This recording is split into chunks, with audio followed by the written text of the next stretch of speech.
కథల సమయంకు స్వాగతం. నేను మీ రమ్య. హలో అండి. ఈరోజు మనం జిఎస్ లక్ష్మి గారు రాసిన అర్థం చేసుకోరు అనే కథ విందాం. ఈ కథ డాక్టర్ నెల్లుట్ల నవీన చంద్ర కథావేదిక కథల పోటీ 2025లో 3000 రూపాయల ప్రథమ బహుమతి పొందిన కథ. ఇక ఆలస్యం చేయకుండా కథలోకి వెళ్ళిపోదాం. రవిబాబు, ఓసారి ఇలా రా నాయనా. అప్పటికే రాత్రి 10:30 దాటింది. పొద్దుటి నుంచి డ్యూటీ చేసి ఎప్పుడు రూమ్కి చేరి మంచం మీద వాలిపోదామా అనుకుంటూ రూమ్ తలుపు తాళం తీస్తున్న నేను ఒకసారి తల తిప్పి పక్క గుమ్మం వైపు చూశాను. అక్కడ వర్ధనం పిన్నిగారు నా కోసమే కాచుకున్నట్లు నిలబడున్నారు. పిన్నిగారు బాబాయ్ గారు ఇద్దరూ పెద్దవాళ్ళు. వాళ్ళు నాకు రూమ్ అద్దెకివ్వడానికి ముఖ్య కారణం వాళ్ళకి డబ్బు అవసరమై కాదు. పెద్దవాళ్ళిద్దరే ఉంటున్నారు కనుక పిలిస్తే పలికేలా ఒక కుర్రాడు ఇంట్లో ఉంటే బాగుంటుందనే ఉద్దేశంతో ఆ రూమ్ నాకు అద్దెకిచ్చారు. అంతేకాకుండా వాళ్ళకి మాకు కాస్తంత బంధుత్వం కూడా ఉండడం వల్ల మా అమ్మ నాన్న కూడా ఎలాగైనా ఆ రూమ్లోనే అద్దెకుండమని, పెద్దవాళ్ళకి అవసరమైనప్పుడు కాస్త సహాయంగా ఉండమని చెప్పడం వల్ల ఆ రూమ్ మా ఆఫీస్కి దూరమైన అందులోనే చేరిపోయాను. అందుకనే ఇంత రాత్రి దాకా నా కోసమే కాచుకున్న పిన్నిగారు రమ్మంటుంటే పెద్దవాళ్ళకి ఏం అవసరం వచ్చిందో అనుకుంటూ అటు వెళ్ళాను. ఏం లేదు నాయనా, కాస్త కూర ఉంది, పట్టుకెళ్ళి అన్నంతో తింటామని పిలిచాను అన్నారు పిన్నిగారు. నాకు పెద్దవాళ్ళిద్దరూ బాగానే ఉన్నందుకు కాస్త హాయిగా అనిపించింది. మళ్ళీ అంతలోనే పిన్నిగారు అంతసేపు నాకు కూర ఇవ్వడానికి మెలకువగా కాచుకొని కూర్చున్నందుకు సంతోషంగా కూడా అనిపించింది. హైదరాబాద్లో ఒక ప్రైవేట్ ఫ్యాక్టరీలో నేను చేసేది షిఫ్ట్ డ్యూటీ. ఒకసారి రూమ్ వదిలితే 8 గంటల డ్యూటీ చేసుకొని ఆఫీస్ నుంచి ఇంటికి చేరేసరికి మరో గంట పడుతుంది. అందులోనూ ఇవాళ బస్సులు దొరకడం ఆలస్యమై మరింత లేట్ అయింది. బయట ఏమైనా తినేసి వద్దాం అనుకున్న నాకు నేను వచ్చే దారిలో తినడానికి ఏమీ కనబడలేదు. అందుకే పిన్నిగారు కూర ఇస్తాననగానే ఇవ్వండి పిన్నిగారు అనేశాను సంబరంగా. పొద్దున వండిన అన్నం కాస్తుంది, ఈ కూర పెరుగు వేసుకొని తినేస్తే ఈ పూటకు సరిపోతుంది అనుకుంటూ. పిన్నిగారు వెంటనే పక్కనే స్టూల్ మీద పెట్టిన ఒక స్టీలు కటోరీ లాంటిది నా చేతిలో పెడుతూ, ఇవాళ బెండకాయ కూర బాగా కుదిరింది, నువ్వు కూడా రుచి చూస్తావని అట్టి పెట్టాను అన్నారు. నేనెంతో సంబరపడిపోతూ ఆ కటోరీ పుచ్చుకొని పిన్నిగారికి థ్యాంక్స్ చెప్పి రూమ్లోకి వచ్చాను. అసలే ఆకలి దంచేస్తుంది. గబగబా కాళ్ళు చేతులు కడుక్కొని పొద్దుటి అన్నం ఇంకా వేడి చేసుకునే ఓపిక కూడా లేక కంచంలో వడ్డించుకొని పిన్నిగారిచ్చిన కటోరీలోని కూరని కంచంలోకి వంచుకున్న నేను ఆ కూరను చూసి తెల్లబోయాను. బెండకాయ కూర అన్న పిన్నిగారి మాటలు తలుచుకుంటూ ఆ కూరని వేళ్లతో విడదీసిన నాకు అందులో పోపులో వేగిన 10 మినపగింజలు, 6 శనగపప్పు పలుకులు, 2 ఎండుమిరపకాయ ముక్కలు, 10 మెంతి గింజలు, కాసిన్ని జీలకర్రపాయలు, 15 కరివేపాకు ఆకులు బాగా వెతికితే వాటిలో కలిసిపోయి 4 మాడిపోయిన బెండకాయ ముక్కలు కనిపించాయి. ఇది బెండకాయ కూర లేక కూరలో అడుగును మిగిలిన పోపు గింజలా అనుకుంటూ కంచంలో పెట్టుకున్న అన్నంలో ఆ పూటకి ఊరగాయ కలుపుకొని పెరుగుతో భోజనం ముగించాను. అమ్మా నాన్నల మాట కాదనలేక ఆ రూమ్లో అద్దెకి చేరానన్న మాటే కానీ ఎంత ఆలోచించినా నాకు ఈ పిన్ని బాబాయ్ల ధోరణి ఏమీ అర్థం కాలేదు. బాబాయ్ గారికి 70 ఏళ్ళు దాటుంటాయి. పిన్ని గారు కూడా 70లోకి అడుగు పెట్టబోతున్నారేమో కూడాను. ఆయన ఏదో గవర్నమెంట్ ఉద్యోగమే చేసేవారు కనుక నెల నెల పింఛన్ వస్తుంది. స్వంతిల్లు, పిల్లలు లేకపోయినా 3 పూట్లా కావలసినవి వండుకు తింటూ ఏ చీకు చింత లేకుండా హాయిగా కాలం గడిపేస్తున్నారు. పిన్నిగారికి పాపం చెవుడు. బాబాయ్ గారు ముందు గదిలో పడక కుర్చీలోంచి లేవకుండా ఏ మాటైనా అక్కడి నుంచే వంటింట్లోకి ఆవిడికి వినపడేలా గట్టిగా చెప్తుండేవారు. ఎంత వద్దనుకున్నా ఆ మాటలు నా చెవిలో పడుతూనే ఉండేవి. నేను టీ పెట్టమంటే కాఫీ తెచ్చామేమిటే చెవిటి మొహ, ఈ కాఫీ పట్టుకుపోయి టీ చేసి పట్రా. పాపం ఆ పెద్దావిడ ఆ కాఫీ గ్లాస్ పట్టుకుపోయి మళ్ళీ టీ చేసి తీసుకొచ్చేది ఆయనకి. బాబాయ్ గారు భోజన ప్రియులు.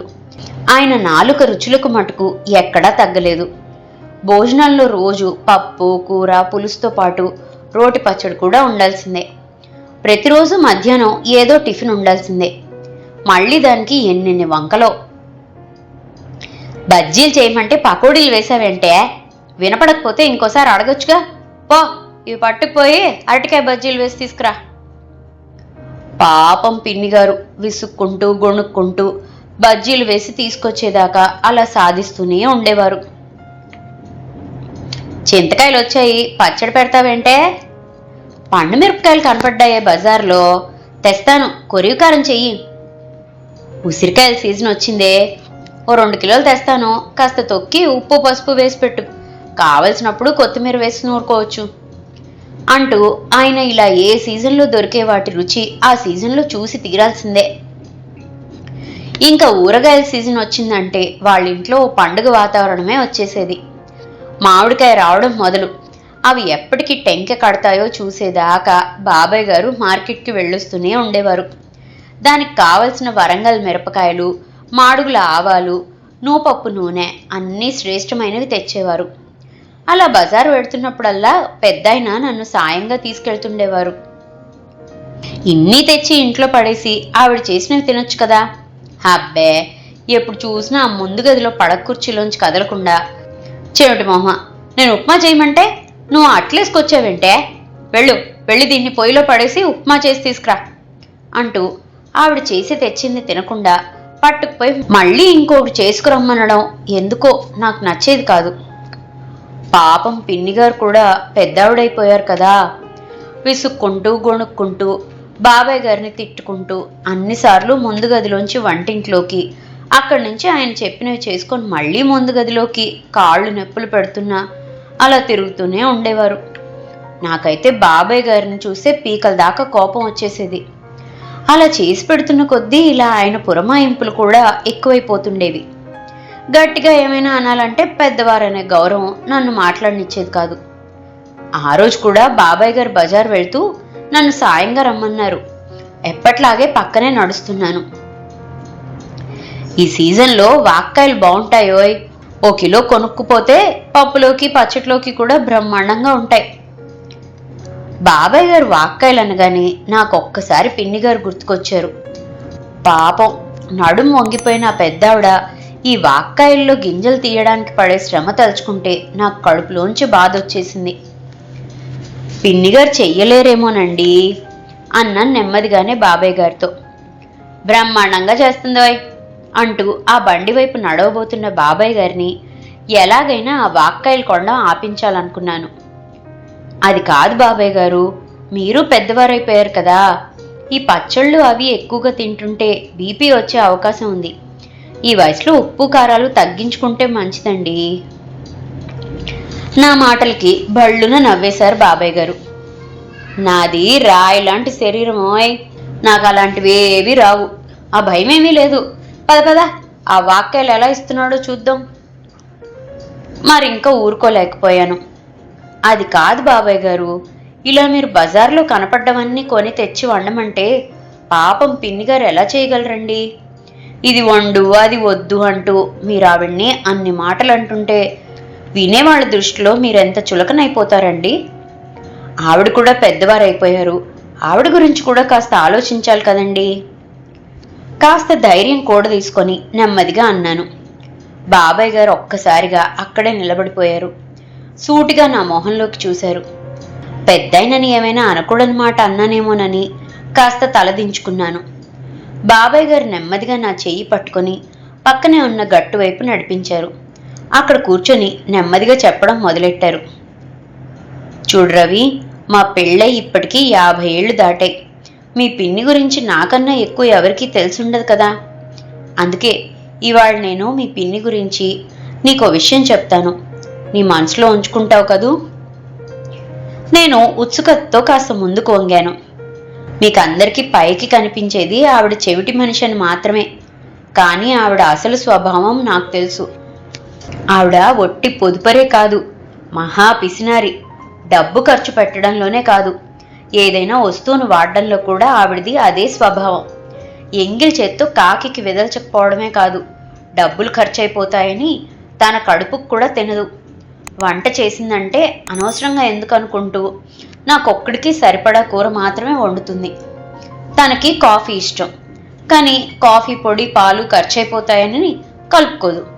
అందుకని ముందు కాఫీ కావాలని అడుగుతాను. తీరా కాఫీ తెచ్చాక తను చెవిటి మనిషి అని గుర్తు చేస్తూ టీ తెమ్మని కాఫీ పట్టుకుపోమంటాను. ఆ కాఫీని పారబోయడం ఇష్టం లేక అప్పుడు తను కాఫీ తాగుతుంది. మీ పిన్నికి పకోడీలంటే ఇష్టం, కానీ వృధా ఖర్చని ఎప్పుడూ చేసుకోదు. అందుకని నాకు కావాలని చేయమంటాను. అదే పకోడీలే అడిగాననుకో, సరిగ్గా నాకు సరిపడా మాత్రమే చేస్తుంది. అందుకని అవి తినకుండా వద్దని మళ్ళీ బజ్జీలు చేసుకురమ్మంటాను. అప్పుడు ఆ 4 పకోడీలు పడేయలేక తన నోట్లో వేసుకుంటుంది. ఇప్పుడు కూడా ఈ ఊరగాయలన్నీ నా కోసం అనుకున్నావా? నాకు అన్నంలోకి కూర పులుసు చాలు, కానీ మీ పిన్నికి అన్నంలో పచ్చళ్ళు కలుపుకోవడం ఇష్టం. అందుకని నా కోసం అని చెప్పి ఇవన్నీ చేయిస్తాను. చిన్నపిల్లలకి నయాన్నో భయాన్నో తల్లి అన్నం తినిపించినట్లు మీ పిన్ని చేత ఈ విధంగా నేను ఆవిడకి ఇష్టమైన తినేలా చేస్తున్నాను. అందరూ నన్ను చెడ్డవాడు అనుకున్నా పర్వాలేదు, మీ పిన్ని తనకు కావలసినవి తింటే చాలు. గద్గదమవుతున్న బాబాయ్ గొంతుతో పాటు ఆయన కళ్ళల్లో సన్నటి కన్నీటి పొర కదిలింది. నేను స్తబ్దుణ్ణయ్యాను. ఆ సంఘటన జరిగి ఇప్పటికి 10 ఏళ్ళయింది. ఇప్పటికీ నేను ఆ ఇంట్లోనే ఉంటున్నాను. ఎటొచ్చి ఇదివరకు ఒక రూమ్లో ఉండేవాణ్ణి, ఇప్పుడు ఆ ఒక్క రూమ్లోనూ పిన్నిగారు ఉంటున్నారు. వాళ్ళుండే పెద్ద వాటాలో నేనుంటున్నాను నా భార్య పిల్లలతో. ఇప్పుడు నాకు పిన్నిగారితో కలిసి 3 పిల్లలు. ఇదండి జిఎస్ లక్ష్మి గారు రాసిన అర్థం చేసుకోరు కథ.